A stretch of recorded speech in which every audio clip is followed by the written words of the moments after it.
A strong tower. The challenges of discipleship in the 20th century. Martin Niemöller was born on January 14, 1892, in Germany.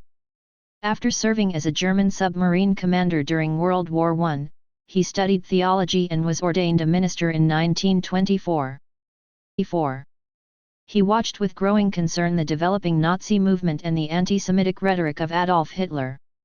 In 1934, Hitler summoned Niemöller along with other German church leaders to his Berlin office to berate them for insufficiently supporting his programs. Niemöller explained that he was concerned only for the welfare of German people. Hitler snapped, "You confine yourself to the church. I'll take care of the German people." As the meeting was breaking up, Niemöller fired his final shot. "You said that I will take care of the German people. But we too, as Christians and churchmen, have a responsibility toward the German people. That responsibility was entrusted to us by God, and neither you nor anyone in this world has the power to take it from us." Hitler listened with stony silence, but that evening his Gestapo raided the rectory, and a few days later a bomb exploded in his church. During the months and years following, he was closely watched by the secret police, and in June 1937, he preached these words to his church. "We have no more thought of using our own powers, to escape the arm of the authorities, than had the apostles of old. We must obey God rather than man." He was soon arrested and placed in solitary confinement. His trial began on February 7, 1938. That morning, a green uniformed guard escorted the minister from his prison cell and through a series of underground passages toward the courtroom. He was overcome with terror and loneliness. What would become of him? Of his family? His church? What tortures awaited them all? The guard's face had no expression, and he was as silent as stone.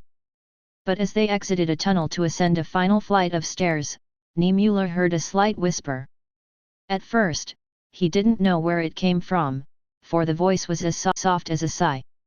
Then he realized that the officer was breathing into his ear the words of Proverbs 18:10, "The name of the Lord is a strong tower, the righteous run to it and are safe." Niemöller's fear fell away, and the power of that verse sustained him through his trial and his years in Nazi concentration camps. We can see from this true story that discipleship is not easy. Believe it or not, you are a disciple, appointed by the Holy Spirit to bring Christian values to your world. You are a disciple in your family. Family members will watch your every move, every word as a measure of Christian values. You are a disciple community because again people will be watching you because they know you are a Christian. You are a disciple when you enter the privacy of the voting booth, and vote for those most likely to uphold Christian values. You will be criticized for your values. Matthew 5 verses 11 and 12, "Blessed are you when men revile you, and persecute you and utter all kinds of evil against you falsely on my account. Rejoice and be glad, for your reward is great in heaven, for so men persecuted the prophets who were before you." For his opposition to the Nazis' state control of the churches, Niemöller was imprisoned in the Dachau concentration camp from 1938 to 1945. He narrowly escaped execution. After his imprisonment, he expressed his deep regret about not having done enough to help the victims of the Nazis. From the 1950s on, he was a vocal pacifist and anti-war activist, and vice-chair of War Resistor International. Niemöller died at Wiesbaden, West Germany, on March 6, 1984, at the age of 92.